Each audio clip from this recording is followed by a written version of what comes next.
حبيبي يا حبيبي يا حبيبي كيف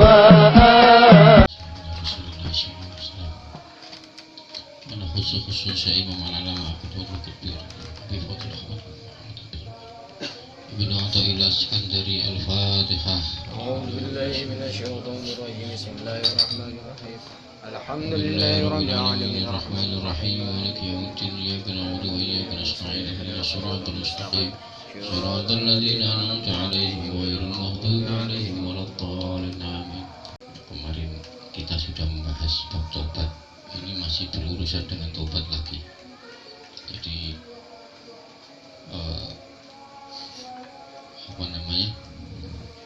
pilar-pilar tobat itu, kalau Anda ingin melakukan tobat itu satu, menyesal. Jadi ada penyesalan dalam hati bahwa saya sudah melakukan, kita ini sudah melakukan sesuatu yang tidak baik. Nah, setelah Anda menyesal dalam hati, terus bersegera meninggalkan maksiat atau keburukan-keburukan tadi. Ini nomor 2. Yang nomor 3, Anda bertekad atau berjanji untuk tidak mengulangi lagi. Ya, bertekad seandainya tadi kita melakukan hal yang baik, terus kita tobat, kita berjanji untuk tidak mengulangi. Kok seandainya kita mengulang lagi? Ya nggak apa-apa, tapi yang penting kita sudah bertekad untuk tidak mengulangi lagi. Jadi ini tobat. Maka sekarang itu intinya bahwa kita harus sering-sering menghisap diri kita, menghitung diri kita. Pagi, siang kita ngapain aja, manfaat apa madarat. Kalau kita melakukan kebaikan berarti kita bersyukur dan memuji Allah Subhanahu. Kalau kita melakukan maksiat, maka kita segera minta ampun dan bertobat. Itu syaratnya itu.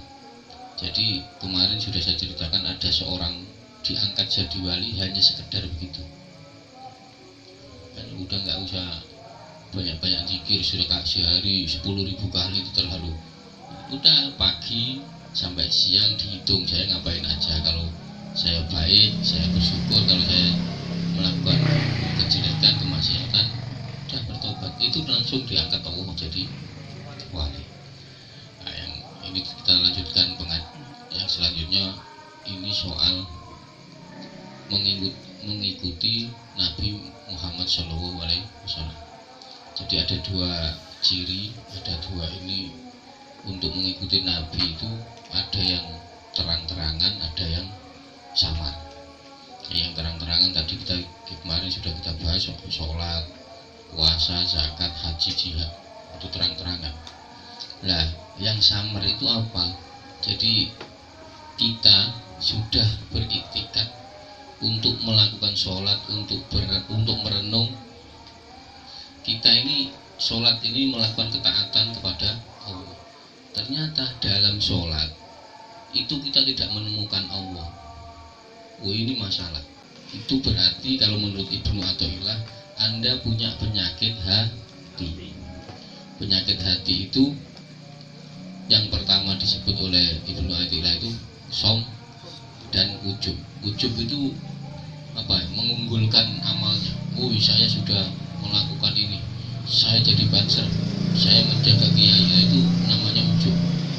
Kalau Anda sholat tapi tidak menemukan Allah, berarti hati Anda bermasalah. Oh, ini memang sulit ini dilakukan.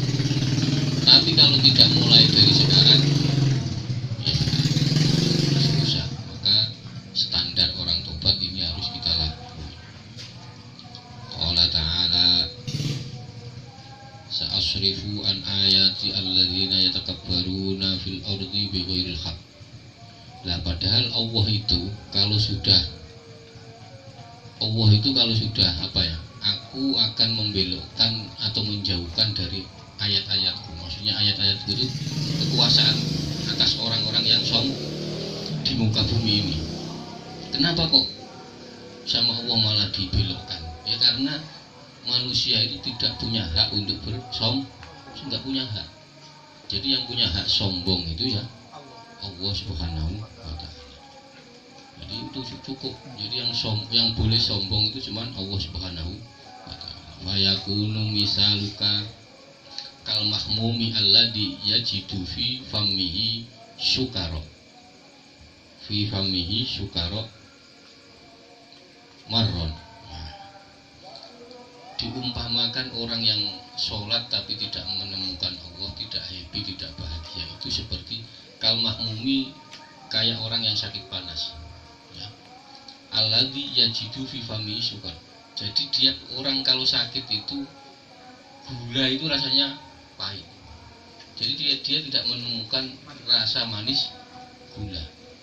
Orang yang sakitnya sampai panas itu ketika dia di dalam mulutnya ada gula itu dia tidak merasakan manis. Nah itu umpamanya orang yang sholat, orang yang melakukan kebaikan tapi dia tidak menemukan Allah Subhanahu wa taala. Nah, susah itu. Makanya kita latihan ya. Kalau nggak latihan ya nggak bisa. Ya jadi umpamanya itu orang sakit panas, saking panasnya itu ketika dikasih gula mulutnya itu dia tidak merasakan manis, malah kerasa pahit. Fal maksiyatu ma'ad dulli wal iftiqari khairun min ta'ati ma'a izzi wal istikbar. Nah, orang bermaksiat tapi dia merasa bersalah, merasa hina dan mengharap pengampunan Allah Subhanahu wa taala itu lebih baik dibanding apa? Khairun min ta'ati mal izzi wal istikbar, dibanding orang yang taat tapi dia sombong dan takabur. Itu lebih baik. Jadi seumpama Anda melakukan maksiat terus Anda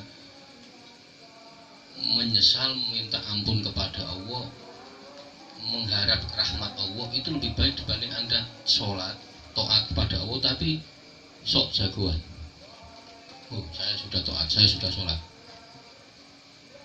Dibanding itu. Jadi orang, maka kemarin kan saya juga la majlis, ya, tidak ada majlis yang paling bagus, yang paling manfaat di hadapan Allah kecuali majlismu itu hanya mencela dirimu sendiri.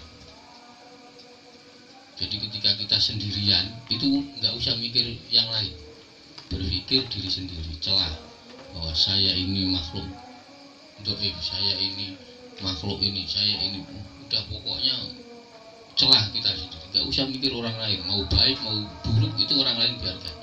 Tapi majelis yang paling manfaat di depan Allah, di hadapan Allah, itu cuma itu. Jadi nggak usah ngurusin yang lain, urusi diri kita, menghisap diri kita sendiri. Jangan ngomongin orang, sudah ngomongin diri kita sendiri bahwa kita ini jelek, saya ini macam-macam, udah itu celalah Anda sendiri di hadapan Allah Subhanahu. Tapi jangan di depan orang, jangan ngomong oh saya ini begini, ngomong itu namanya membuka aib sendiri, nggak baik. Itu ya. Jadi seperti orang sakit panas ketika dikasih gula yang nggak kerasa gulanya ya pahit. Waqala ta'ala hikayatan an Ibrahim al-Khalil alaihi wa ala Nabi Muhammad afdhalus sholati wa atim salam. Faman tabi'ani fa innahu minni. Man mongko utawa iso tabi'ani kang anu sapa man fa innahu minni iku sedune musuh. Jadi ada cerita Nabi Nuh, fama fuhumu hadza annamin anaman la yatabahu laisa minhu wa qala ta'ala hikayatan an Nuhin alaihi wa ala Nabi Mustafa as-salatu wassalam. Nabi Nuh itu pernah berkata begini, ini ibni min ahli, bahwa anaknya itu bagian dari keluarga. Anakku adalah bagian dari keluarga. Itu Nabi Nuh pernah berkata begini. Fa'ajaba mongko jawab sapa Allah, maka Allah menjawab subhanahu biqaulihi minal matbu'i wa in kana ajnabiyyan. Oh tidak, anakmu itu bukan kamu, bukan pengikutmu. Jadi qala ta'ala ya nuhu innahu laisa min ahlik innahu amalan ghairu sholih, bahwa anakmu itu tidak termasuk keluargamu karena dia mempunyai amal yang tidak soleh. Jadi standar ahli itu ya harus generasinya sama.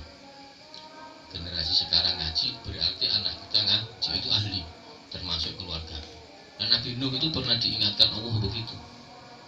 Pernah diingatkan Allah begitu. Nabi Nuh bilang bahwa anak saya adalah keluarga saya. Langsung ditegur Allah, qala ya Nuh innahu laysa min ahlika innahu amalun ghairuka. Oh enggak, itu bukan ahli kamu, Pak. Wal mutaba'atu taj'alu at-tabi'u ka'annahu juz'un minal matbu'i.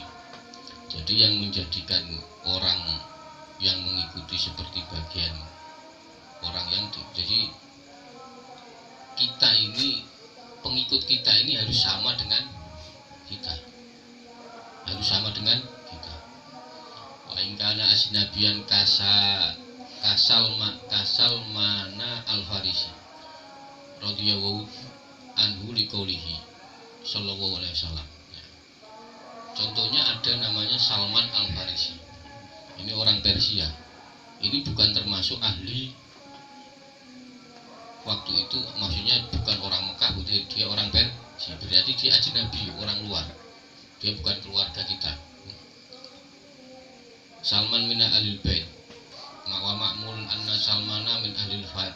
Sudah jelas bahwa Salman di situ orang Persia. Walakin bil mutaba'ati qala anhu sallallahu ta'liman fakama annal mutaba'ati tusbitu ittisal. Nabi mengatakan enggak, bahwa Salman ini keluarga kita karena dia mengikuti Rasul. Jadi untuk mengajari umat bahwa mengikuti itu menyebabkan sambung atau bertemu itu, jadi dan tidak mengikuti itu, yang dimaksud tidak mengikuti itu ingkar menyembah kepada Allah atau mengikuti Rasul, itu yang dimaksud tidak mengikuti. Yang dimaksud mengikuti atau yang dimaksud dengan ahli yaitu berarti kita ikut kepada Rasul Muhammad Shallallahu Alaihi Wasallam. Maka Nabi Nuh pernah ditegur karena mengatakan bahwa anaknya adalah keluarga tidak. Waqad jama'a wa khairu kulluhu fi baiti wa ja'ala mutabatun Nabi. Jadi standar ya ini, bahwa ini kitab ini memang agak kalau dipelajari sama anak-anak muda ini nanti gampang. Oh, kok begini ya gitu pasti. Belum siap sebenarnya. Belajar kitab ini belum siap. Oh ini berat kitab. Kalau belajar yang belajar apalagi Gus Dikron ini bingung nanti dari rumah. Aduh begini tiap hari nggak siap. Tapi latihan walaupun sehari kita menghisap, mungkin nanti seminggu enggak, nanti kita hisap lagi, nanti sebulan enggak, enggak apa-apa, tidak apa-apa, tapi ini latihan. Tapi Anda kalau ingin bertemu dengan Allah, ini harus Anda lakukan tobat. Enggak bisa enggak. Nah, tobat itu ya tadi menghisap diri kita sendiri. Jadi ya kadang ya susah ya. Saya sendiri aja bingung apalagi sampean ya. Jadi gitulah apa namanya.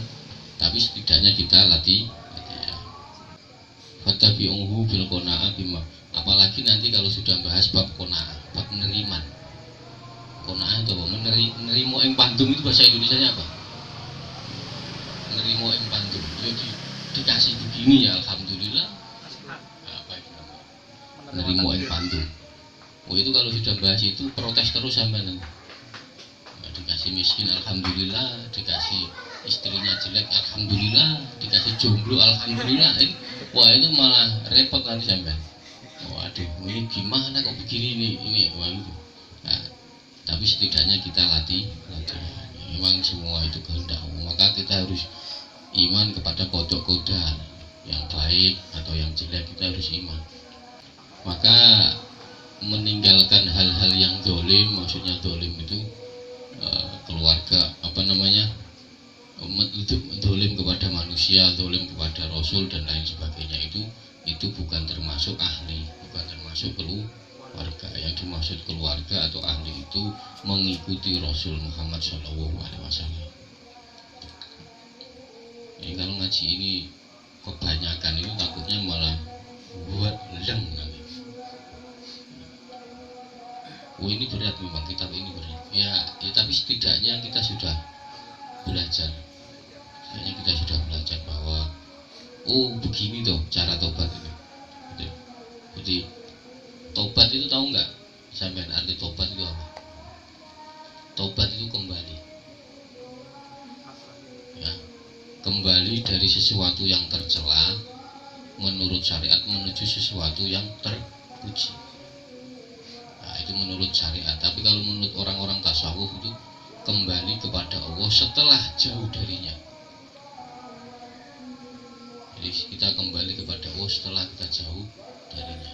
Itu tobat. Makanya kembali. Kalau lagunya andai kau datang kembali. Nah itu sebenarnya semua itu larinya nanti ke sana, kembali kepada Allah SWT. Cuman kalau tidak dimulai, kalau tidak dimulai dari sekarang ya kita nggak kembali. Nah, setidaknya kita ini latihan untuk kembali kepada Allah Subhanahu. Setelah jauh, kayak hitungannya 24 jam ini kita mengingat Allah paling 5 waktu. Itu aja kalau masih ingat. Itu aja. Selainnya udah enggak pakai, tak jamin enggak ingat lah. Kalau Gus Dikron aja sudah habis sama handphone sudah. Nah, itu. Apalagi muis namanya. Nah, maka setidaknya latihan. Karena apa? Membangun istana yang megah itu lebih mudah daripada membangun jiwa yang rusak. Jiwa yang rusak ini susah bangunnya. Lebih mudah bangun istana yang megah. Nah, ciri kalau Anda sudah berjalan itu, kalau ini benar ya, Anda melakukan taubat dengan benar, Anda menghisap diri Anda dengan benar, dijamin sama Syekh Ibnu atau Ilah ini Anda jadi wali. Jadi pagi, sore, siang, petang kita melakukan apa saja yang baik kita syukuri, kita memuji Allah, yang jelek kita mohon ampun kepada Allah, terus tobat. Oh itu tiap hari. Kalau Anda melakukan ini, oh jadi wali pun, serius pun. Orang kalau jadi wali itu udah nggak butuh apa-apa pun, nggak butuh apa-apa. Tapi ya kelihatannya tetap biasa aja, nggak kok terus kamu jadi wali terus yang aneh-aneh, enggak. Cuman dia itu nggak butuh apa-apa. Dia yang dibutuhkan hanya Allah Subhanahu. Udah itu cuma, nggak yang lain itu nggak butuh. Lah orang itu kalau nggak butuh apa-apa, hidupnya damai apa enggak? Damai. Handphone nggak butuh, masih nggak butuh apa-apa, duit nggak butuh. Nah, gitu. Nah kan gitu. Masalahnya masih jomblo lah itu. Nah itu kuncinya. Kalau Anda ingin jadi wali ya ini tobat yang benar. Ya semua ini kita latihan bareng-bareng. Qala in kuntum tuhibbuna Allaha fattabi'uni yuhibbukum. Wa idza talabtu khairan qulu faqul Allahumma inni as'aluka li rasulika fi aqwali wa afwali. Wallahu a'lam bishawab.